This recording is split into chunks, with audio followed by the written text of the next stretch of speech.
Immigrants arriving at the airport and getting on a bus to go to a detention facility is routine work for ICE, but in Abilene, we have seen the opposite, and foreign attorney Douglas Interiano says it might be something related to the priorities of deportation. Once immigrants arrive to a detention facility, they wait to fight their case in court. Some immigrants get the chance of a bond hearing. It's on a case-by-case basis, is that you qualify for a bond hearing, because not everybody qualifies for it. Where ICE sets a fee that the immigrant has to pay to get out of the detention center, similar to the prison bail system. Immigration and nationality law sets that it should be no less than $1,500. The price can go up, and Interiano said family members usually pay for the bond, and then you are released under custody or under supervision.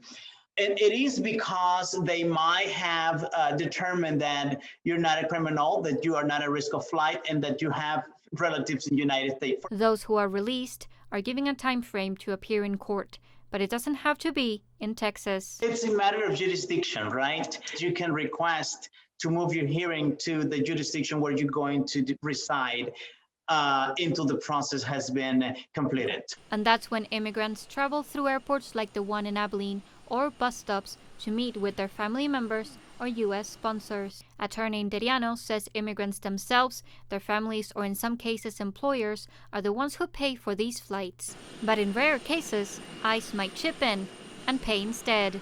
There will be instances when they want you out pretty quick, right?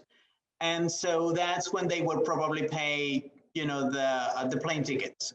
We spoke to U.S. Congressman Jody Arrington, who represents much of the big country in Congress. Here's what he said about the flights. Nobody, and I've called a number of local officials, and not one person has been notified by ICE or Homeland Security about this activity. So no, they didn't notify me, they didn't notify county commissioners, county judges, mayors, nobody, state reps. And Arrington is already moving to get answers. Sending a letter. We've called everybody up and down the chain from the secretary's office to the local ICE agents. We haven't gotten any answers, but we're asking, what's going on? How many people are being released? Where are they going? Who's following up? Will they have a court date for their immigration hearing?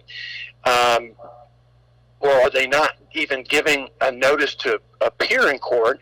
Attorney Interiano said that some of the immigrants that are released don't go back to their court hearing. Whenever that happens under the immigration law, it doesn't matter if you go to the hearing will continue with you or without you. And what is going to happen is they will deport you in absentia.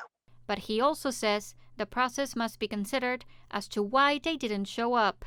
It is because they're not being educated in terms of how the judicial system works in the United States. It is because they are so afraid and they think that they might not have a chance to stay in the United States, or it is because they have not notified the court at the date of their change of address, and then the court ended up sending, their court dates to a different address.